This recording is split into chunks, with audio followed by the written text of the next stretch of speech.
আরে সামনে সাইড কর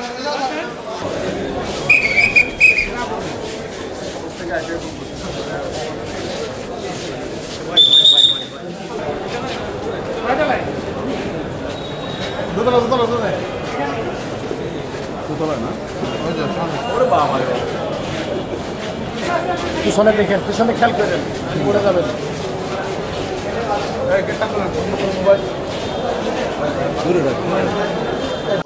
দেখানোর জন্য এই মামলায় সতেকা উদ্যোগ মামলা নম্বর 12/2025 এই মামলায় তাকে গ্রেপ্তার দেখানো হলো। এই মামলার অভিযোগ হচ্ছে দুর্নীতি দমন কমিশন আইন 2004-এর 27-এর 1 আর দুর্নীতি দমন প্রতিরোধ আইন 1947-এর 5-2 ধারা এবং মানি লন্ডারিং আইন 2012-এর 4-2 এবং 4-3 ধারায় তার বিরুদ্ধে অভিযোগ আনা হয়েছে এবং সেখানে বলা হয়েছে যে উনি যখন বিচারপতি ছিলেন, বিচারপতি থাকা অবস্থায় উনি একজন পাবলিক সার্ভেন্ট হয়েও উনি ক্ষমতার অপব্যবহার করেছেন এবং সেখানে তিনি ক্ষমতার অপব্যবহার করে উনি জ্ঞাত আয় বহির্ভূত 5,40,00,000 টাকা উনি সেখানে ইনকাম করেছেন এবং সেটা তিনি বিভিন্নভাবে স্থানান্তর কিংবা রূপান্তর করেছেন।